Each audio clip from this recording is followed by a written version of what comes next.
Welcome back to Andersen Acres. We're out here with Shadowfax again. He's a very good boy, and I wanted to talk about coat colors and patterns in the mini horse world.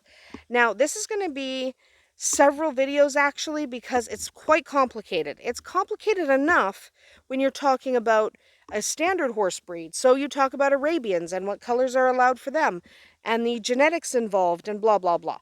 It's complicated enough when you're dealing with the most of the horse world. It gets even more complicated when you talk about minis, because unlike a lot of other breeds, there are no color or pattern restrictions for a miniature horse. Okay, they're nuts. They could be any color, they can have any pattern and still be a registered mini horse. Okay, so because of that, you're going to have the full spectrum of colors and patterns with miniature horses. So you'll have unique combinations of color genetics that you rarely see in the rest of the horse world, just because you can breed anyone to anyone and get any color and you're good to go. So breeding minis can be surprising and colorful without you having intended it to be. So that's why it's important to understand something about the colors and patterns that you'll find with mini horses.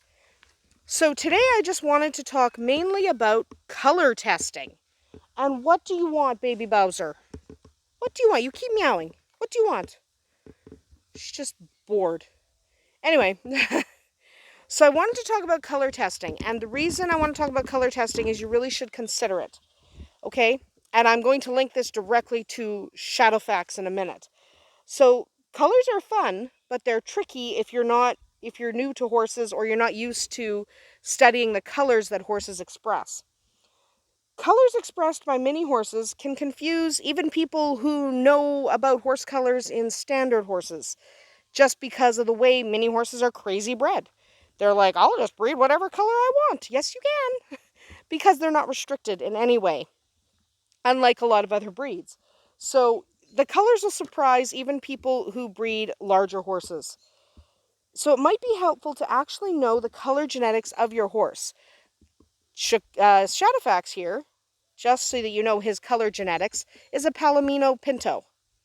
I know he doesn't look it. I'll get to that in a minute. But genetically, when you test him, he's a Palomino Pinto, at least from one side. So he inherited the chestnut color, the cream modifier, which makes him a Palomino. Okay, and he also inherited the Pinto pattern. That's when you test him genetically, that's what he turns up as. I know he doesn't look it. He's really dirty right now, so maybe we can pretend the dirt spots are Pinto spots. Whatever. He's just very dirty because he's been rolling in the mud. But he is genetically a Palomino Pinto. I know, he doesn't look like it. We'll get there. So, if you want to know the exact genetic colors of your horse and the pattern, they can tell you all of it.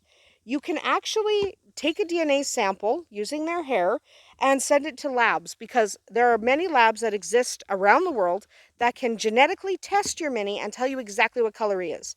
So this guy's a Palomino Pinto. I know. I'm going to show you a picture of an actual Palomino Pinto, because he's not. But he is. But he's not. And there's a fly in my face. So, yeah.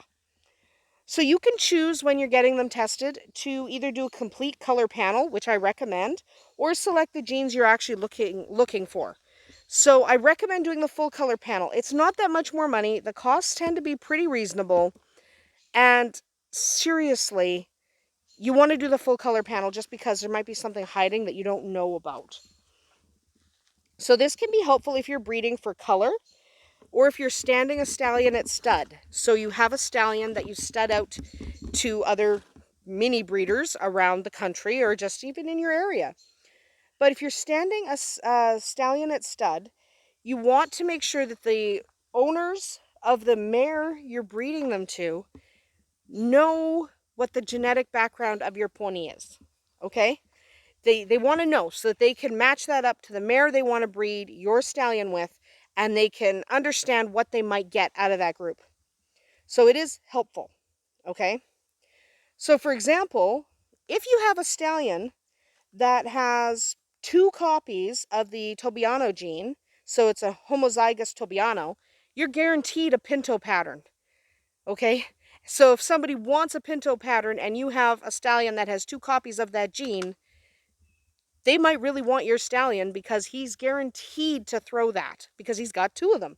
And you only have 2. You have to throw one of the 2. That's the way genetics work. You have to throw one of the 2 to your baby. So if he's got 2 of them, he can only throw one of them. So then you definitely get the Tobiano gene, which gets you pintos. So yeah, you may really want that. So knowing the exact genetic makeup can really help. Color testing is fun, but here's where we're going to link back to Shadowfax.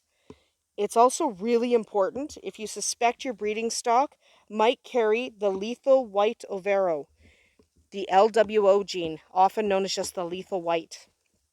He does. Okay, he's a Palomino Pinto, but he's expressing white. That's why I've had people ask. Like, he's got blue eyes. He's got the white coat. I know he's dirty. One of these days I'm going to shine him up and you can look at what he actually looks like. Because his feet are actually, his hooves are white. He is white. He's genetically a Palomino Pinto. He carries that lethal white gene. Therefore, he expresses as white. Okay, his skin is pink. You see that around his nose. So yeah, he needs sunscreen in the summer times or he'll burn. So yeah, on high UV days, we give him sunscreen on his nose because he'll burn. It's very sad. So he's muddy right now, but he has that lethal white gene. So is he genetically a white horse? No, he's genetically a Palomino Pinto with the lethal white gene. But he expresses that gene in its entirety. Okay, so let's talk about that for a while. So he has 1 copy of the lethal white gene. 1 copy gets you the overo markings, which is another pinto pattern. So Tobiano is one type of pinto and the overo is the other. The overo comes from the lethal white gene. 1 copy of that gets you an overo. Okay, that's why he is a pinto. Okay, because he has this lethal white gene. I know he doesn't look like a pinto. That's not the point. We're not talking about that. He doesn't look like a pinto because he's expressing that lethal white gene completely. But he is a pinto because of that. Because he is a Palomino and he's a pinto. And he's lethal white. Horse genetics are complicated. Okay? The colors are complicated. Just go with it. So 1 copy of that lethal white can get you an overo paint. Okay? 2 copies, unfortunately, there's a reason they call it lethal white. If your baby inherits a lethal white gene from mom and a lethal white gene from dad, unfortunately that means within the 24 to 36 hours of being born, that foal's going to die. Their digestive tract just doesn't fully develop. Lethal white is lethal. Okay, if you get 2 copies of it, that's it. That's why we say there aren't purebred white mini horses. Okay, because genetically, those whites die. So even though he looks white, if you test him genetically, he's a Palomino Pinto. Okay, he just carries this lethal white gene. So does he look white? Yep. Is he beautiful? Yep. Do we love him? Yep.